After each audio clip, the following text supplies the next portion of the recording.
Welcome to my channel.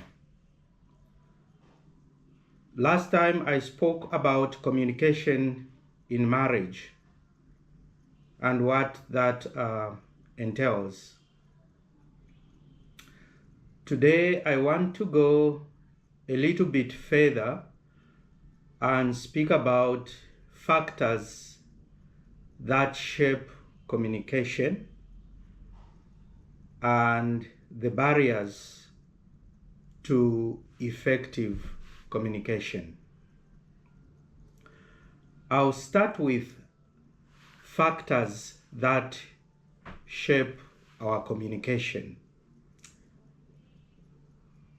When we come together in any relationship, first of all, I want to emphasize that there are no people who are quite the same. All of us are different. Some people are extroverts, while other people are introverts. So when we come together in a relationship, in any relationship, whether in a marriage or at the stage of courting, people have to be aware that people are different. Some are introverts, some are extroverts. Extroverted people are more like people who are maybe more on the talkative side, more on the outgoing side. They like to interact with people, different people. They like to go where there are many people. They can easily, spontaneously go into a public place and begin talking to the audience. They feel so comfortable in such circumstances. But there are people who are introverted.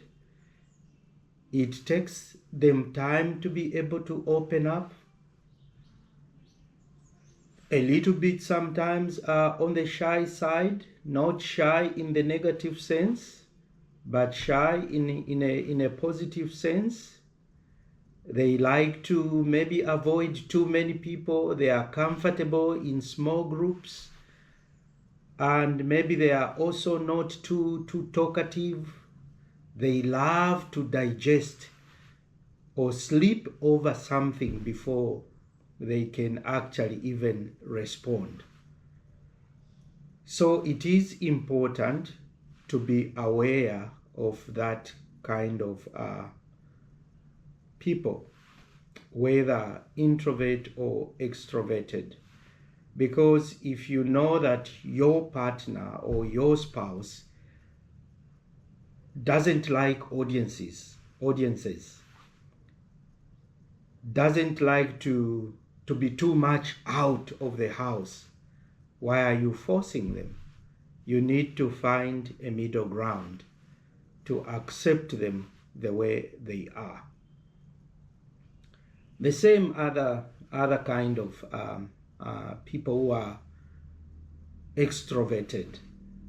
Those who are introvert need to understand the extroverts, because the extrovert want to go out, they want to be among people, they are spontaneous in the way they do things, they love to have answers as quickly as possible.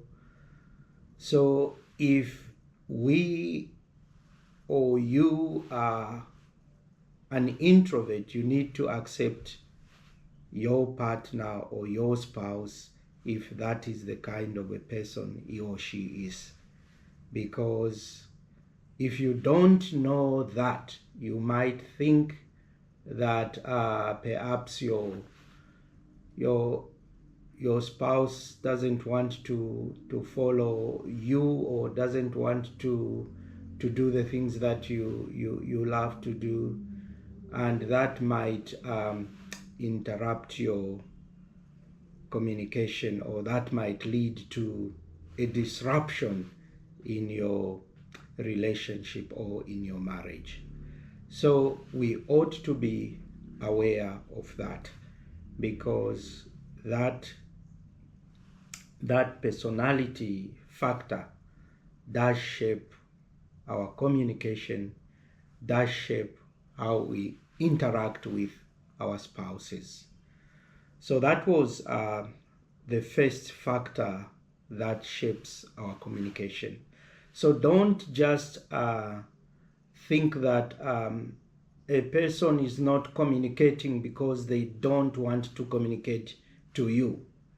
You ought to understand. You ought to understand the personality of your spouse.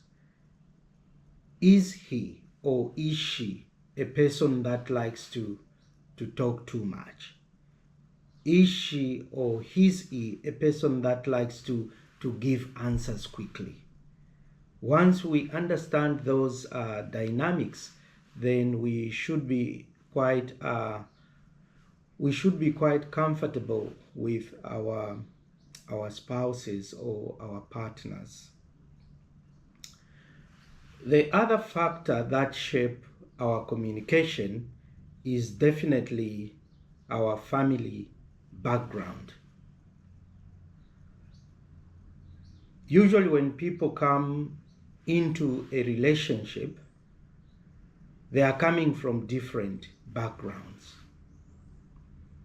We see that some families or some homes love to air their differences immediately, while others, they delay, they take time. Perhaps that could be because of their background, the home in which they were raised. They were just that kind of people. They aired their differences quickly. They spoke about things quickly. While other families, they delayed. They had to think about something, and then they would come out and speak things out. So we ought to be aware of family backgrounds. Some families are quiet, while others are louder. When they are eating on the table, you think people are fighting. And yet, that's just how they are. They are loud. While some other families, when they are eating, it is so quiet, as if there is a funeral. A meal should be something that is joyful, but some families are just quiet. You only hear the forks and the knives. For those who don't use knives and forks, that's also fine. You just hear quiet or mouths chewing food. While at the same time, I would go further and say some families are actually on the violent side. We can't dispute that point. And some people, they want to bring that violence into marriage or into their relationship. But when you are violent, you've got to know yourself and make changes. Because definitely, if you are a violent person, that is going to affect your communication in your marriage. Your household won't be a peaceful place. Yeah, so just as some are violent, some are much more calmer. They are calm. Even the way they deal with situations, when the situation is tense in the house, they are much more calmer in the way they deal with circumstances that arise in a family. Perhaps that is because of where they are coming from, their background. So we need to take that into consideration.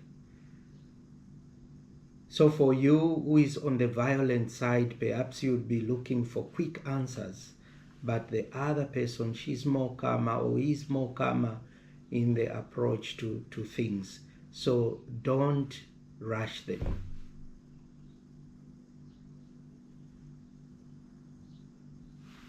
Talking about background again, some people, when they talk at table, they frequently interrupt each other as they talk at table. And that is fine for them. They don't see that as any problem.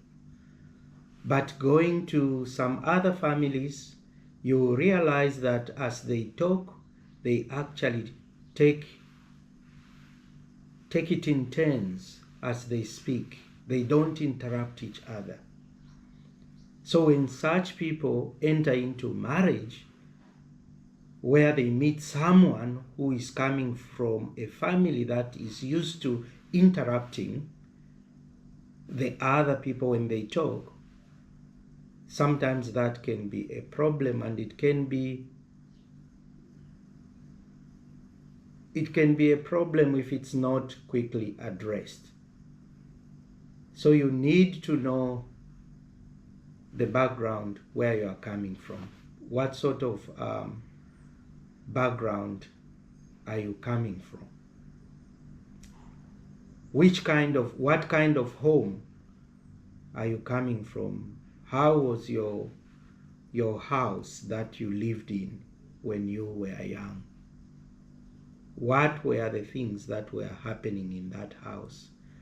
So as you come into marriage, you need to look at what your household, what your father and mother or your guardian's home used to be, so that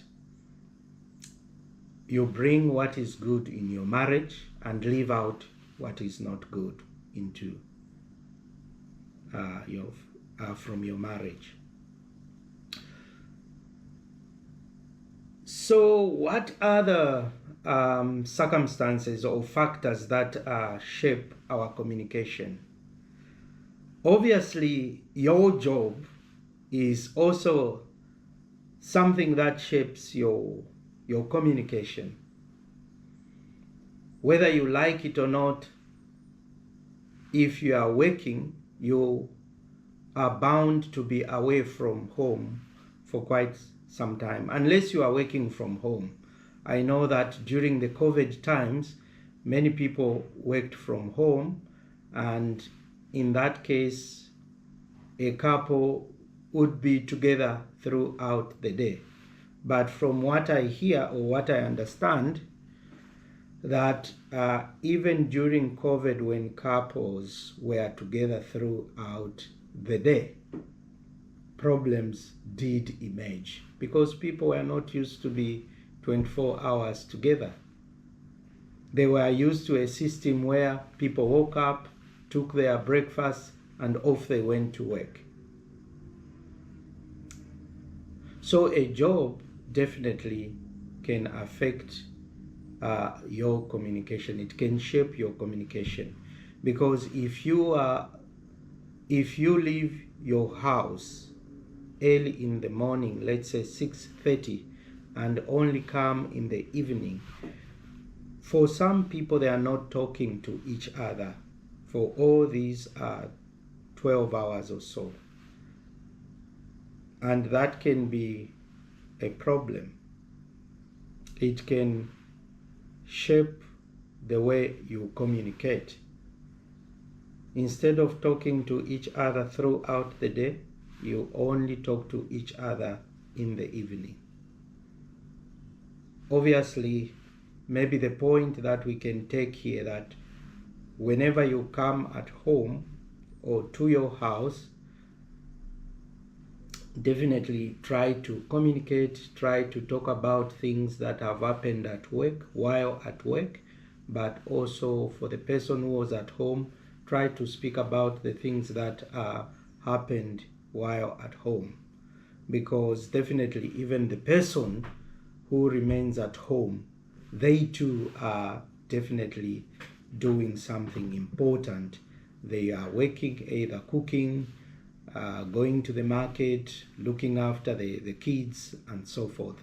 So that's also something very important.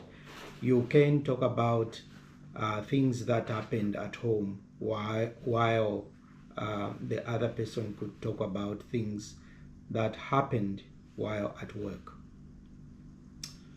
So definitely our jobs can shape our communication. The other thing that shapes our communication is definitely children. When you are still just the two of you in a relationship, God has not yet blessed you with children, you are probably talking to each other all the time. But when kids come, when kids are born, your communication is going to change. How does it change? Because you have more people now in the household. So where you were only talking to each other, now you are talking to 3 other people, 2 other people. And you've got to agree on many things, especially in the way you are going to be handling your kids.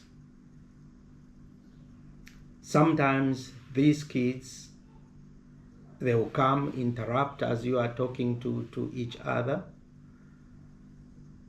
They will talk about taking them out. They will talk about many other things.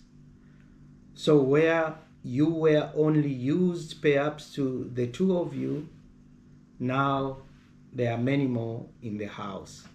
So that also shapes the way you communicate. Obviously, something that also shapes our communication is definitely the pressure from outside. For the people who are working, especially, they come with deadlines, unfinished work, joys, and even perhaps frustrations from work. So this pressure, when it mounts, it does shape the way we communicate to our spouses. When you come back home, you are tired, deadlines are looming, your boss was not talking to you well. All these things, they might shape the way you communicate to your spouse, or they might affect the way you communicate to your spouse. Sometimes you come home, you just go straight to bed because you are fed up with what has been happening at work. You are tired, you don't want to communicate, you don't want to talk. So when your spouse tries to talk to you, you say, please, can you give me space? I don't think I am in a mood to talk. And he has nothing to do with whatever has happened at work. So we need to be aware of such circumstances because they shape the way we communicate to our spouses, and that can later affect our relationship and our marriage. So pressure from outside can be a big problem. Yeah, so I have spoken about factors that shape our communication. Now, I want to go further perhaps into other factors, perhaps barriers to effective communication. Obviously, if you want to talk to each other more and more, you have to have time for each other. So insufficient time for each other is always a barrier in communication. And you see in most cases that some people, or in some cultures, you see that people leave home quite early in the morning. Let's say, for argument's sake, let's say 7 o'clock in the morning, and they leave their work at about 5 p.m. in the evening, what some other people call 17 hours. So instead of going home straight, they go and join their buddies, either in drinking or doing other things, other businesses that even the other spouse is not aware about. It is important for any couple, it is important for two people in marriage to respect each other and to report to the other spouse if you cannot be at home at, let's say, 5:30 in the evening after leaving your job. Because of that kind of behavior, you find that you don't have sufficient time to speak to your spouse. Because when you come late in the night at home, your spouse would probably be already sleeping. So it is important to set time aside, meaningful time, so that you may have conversation on a regular basis. So set time for each other. Plan your day, plan your week, so that you have the time that you set aside to be talking to each other. Don't always come home late and you want to be speaking to your spouse who has been at home all day, coming back at 11 p.m. or midnight, worse, even late hours of the morning. It is not fair. So if you plan time for yourself, sufficient time for yourself, you'll find that there won't be a backlog of the things that you need to communicate to each other about. Because as a couple, as married couple, you should constantly be talking to each other about your plans, about what you want to achieve, about your vacations, about your children, about the way about finances, about everything. So you need time set aside so that you have sufficient time to conversate, sufficient time to talk to each other. So that is one barrier to effective communication, insufficient time. The second barrier to effective communication is definitely failing to talk about feelings, how you feel.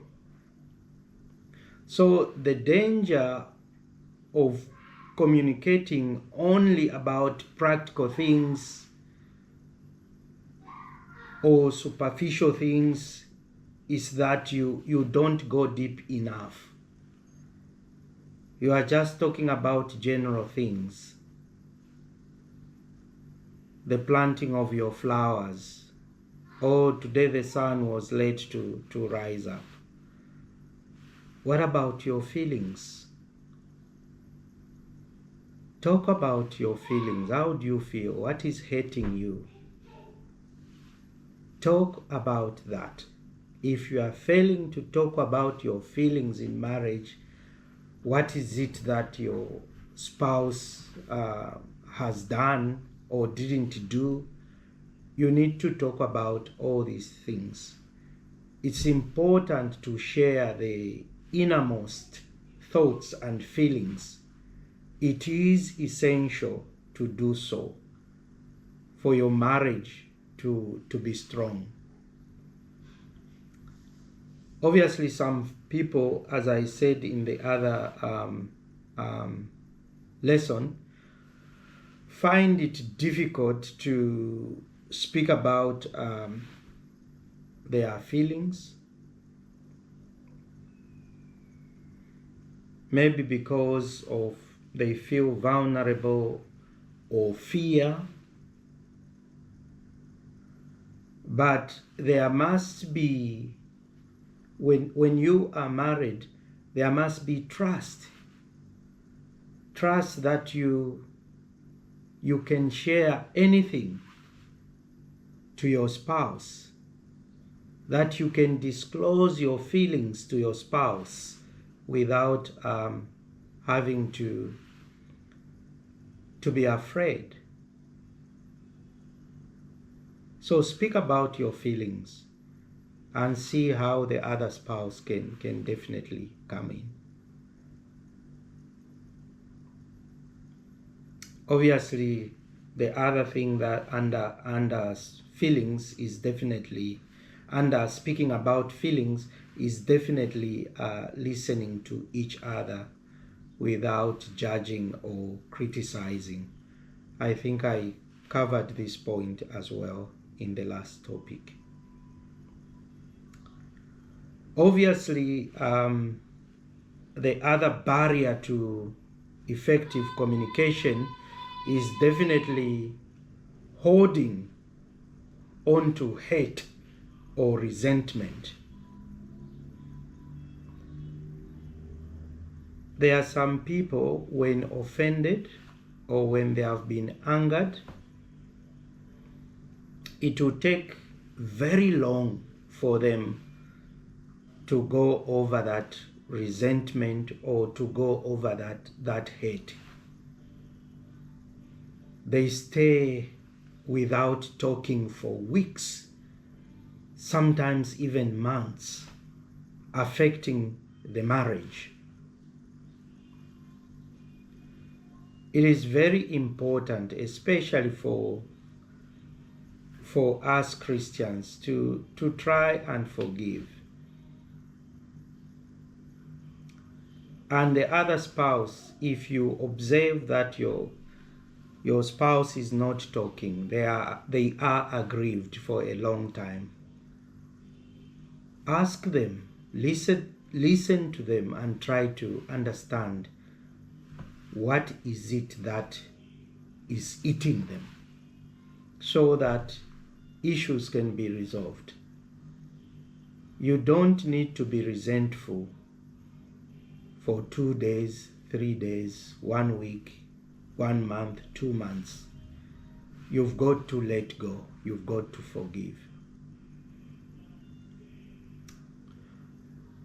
Obviously, the other barrier to communication, which I spoke about, is definitely failing to listen to each other.